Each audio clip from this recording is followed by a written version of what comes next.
Del cólico renal vamos a repasar algún concepto sobre su epidemiología, su clínica y su diagnóstico.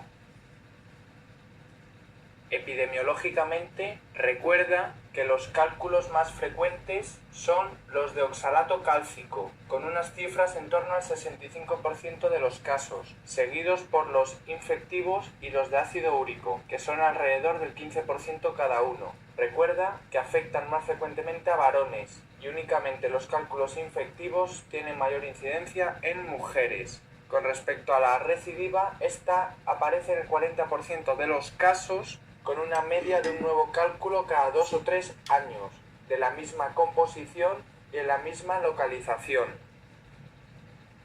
Clínicamente, el cólico renal cursa con dolor lumbar unilateral casi siempre, irradiado a genitales que no cambia con la postura y se acompaña de cortejo vegetativo. Para el diagnóstico, principalmente vamos a utilizar la clínica y la radiografía de abdomen como primera prueba diagnóstica. Si en la placa no vemos litiasis, no quiere decir que podamos descartarla, ya que hay litiasis radiotransparentes. Vamos a repasar los tipos de litiasis según la radiografía y según su pH. Radiográficamente existen litiasis radiotransparentes que no se ven en la radiografía, radiolúcidos o radiopacos. Los cálculos radiotransparentes responden a la regla de los indios Sioux, ya que la S proviene de sulfamidas, la I de indinavir, la U de ácido úrico y la X de xantinas. Los cálculos radiolúcidos van a ser los cálculos de cistina, y los radiopacos los que tienen calcio o fosfato en sus palabras, como el oxalato cálcico, el fosfato cálcico y el fosfato amónico magnésico, también llamado estrubita. Según el pH, las litiasis se pueden dividir en cálculos o litiasis ácidas o alcalinas. Las ácidas son las de ácido úrico y la de cistina.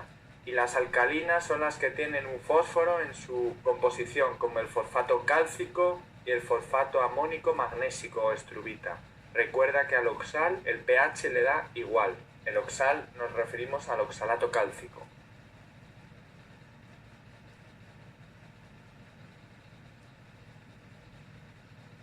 Como pruebas diagnósticas para la urolitiasis tenemos la radiografía, la ecografía, la tomografía axial computarizada, que es la prueba gold estándar, la urografía intravenosa y la uroresonancia. Casi todos los cálculos se ven en la radiografía de abdomen, porque los de oxalato cálcico son los más frecuentes, recuerda el 65% de los casos, y los de estrubita son un 15%, y son los cálculos radio-opacos. En total suman un 80%, esto es la mayoría, por tanto. Otras técnicas serían la ecografía, la urografía, la tomografía helicoidal, las cuales visualizan todos los cálculos, tanto radiopacos como radiotransparentes, pero tienen algunos inconvenientes que vamos a repasar a continuación.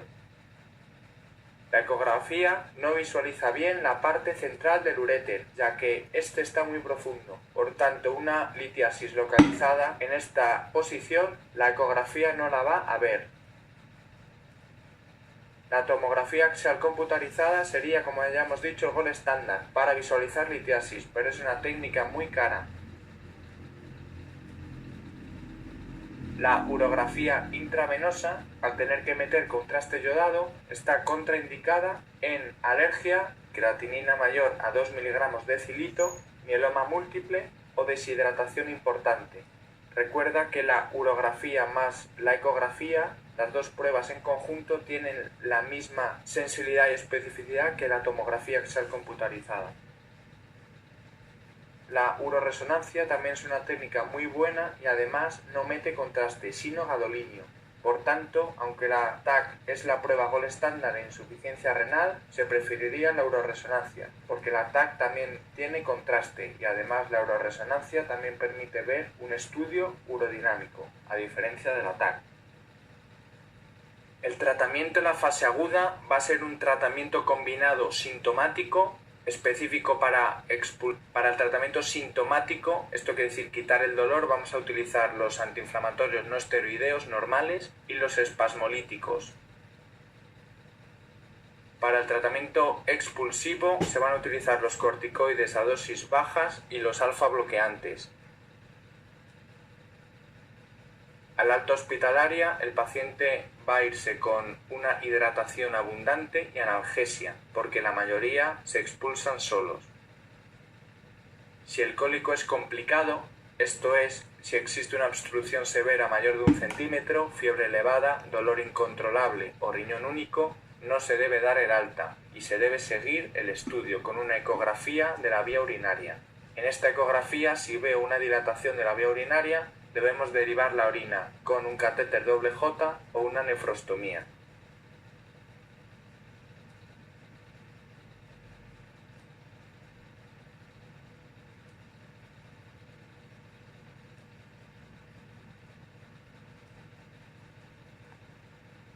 Como opciones de tratamiento en fase crónica tenemos la litotricia y la cirugía.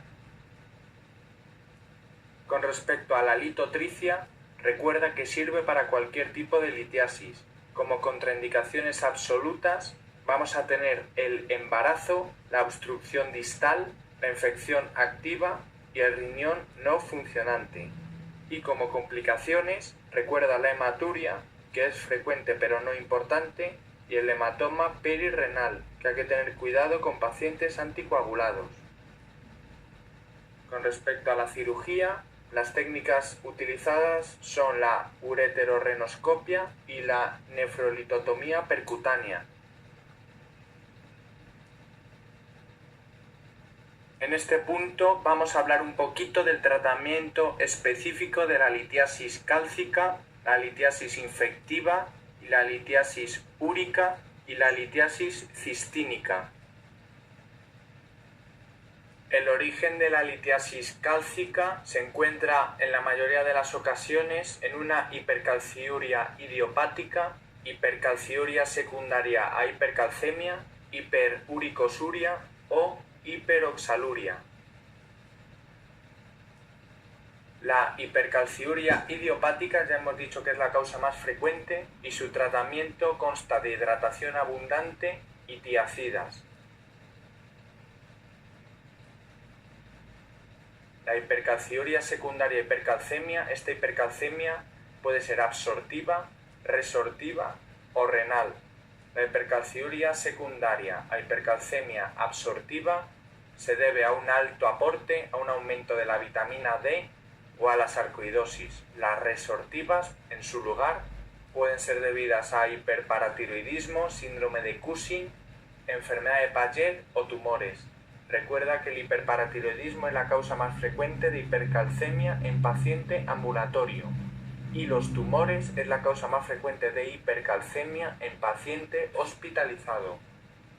Como causa renal de hipercalcemia tenemos la acidosis tubular renal distal y la toma de furosemida. Con respecto a la hiperuricosuria, recuerda que tiene un origen litogénico. Además de favorecer la formación de litiasis úricas, constituye un factor de riesgo para la formación de litiasis cálcicas por nucleación heterogénea sobre núcleos de ácido úrico. Existe una hiperoxaluria primaria y otra secundaria. La primaria tiene una herencia autosómica recesiva y se trata con piridoxina. La secundaria, que es más frecuente, puede ser debido a una mala absorción de ácidos grasos por enfermedad pancreatobiliar o intestinal, como la enfermedad de Crohn, intoxicación por etilenglicol o intoxicación por vitamina C. La malabsorción de ácidos grasos se trata con dieta alta en calcio y baja en grasas y la colestiramina como quelante. Recuerda para saberlo que el etilenglicol es un anticongelante de los coches.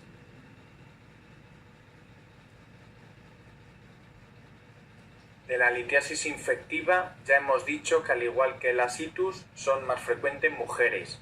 Vamos a repasar un poquito sobre esta litiasis infectiva ¿De qué composición está hecho el cálculo? Los gérmenes productores de ureasa, que son los gérmenes que provocan este tipo de litiasis, los factores de riesgo y su tratamiento. El cálculo es un cálculo de fosfato amónico magnésico o estruvita. Los gérmenes productores de ureasa son los que van a formar este tipo de litiasis infectivas, como el Proteus. Están favorecidas por las orinas alcalinas y los cuerpos extraños, y su tratamiento va a constar en acidificar la orina. Como se cree que es una infección del Proteus, hay que dar penicilinas 3 meses y unos inhibidores de la ureasa, como el ácido propiónico y el ácido acetohidroxámico. Sobre la litiasis úrica, recuerda que son los cálculos más frecuentes en pacientes hiperuricémicos, que son los cálculos que mejor responden al tratamiento médico, y este se realiza alcalinizando la orina y con alopurinol, si existe hiperuricemia. La alcalinización de la orina se hace con citrato potásico, con bicarbonato o con acetazolamida. La litiasis cistínica se debe principalmente a la enfermedad llamada cistinuria. Se trata de una enfermedad de herencia autosómica recesiva en el que hay un defecto de absorción a nivel intestinal y túbulo proximal de aminoácidos dibásicos. Esto recuérdalo con las siglas de cola, como Coca-Cola, porque los aminoácidos dibásicos son la cistina, C de cistina, O de ornitina, L de lisina y A de arginina, cola. Para el diagnóstico vamos a tener que identificar cristales hexagonales en la orina, y para el tratamiento se utiliza hidratación abundante, alcalinización de la orina y la D-penicilamina, si no hay respuesta.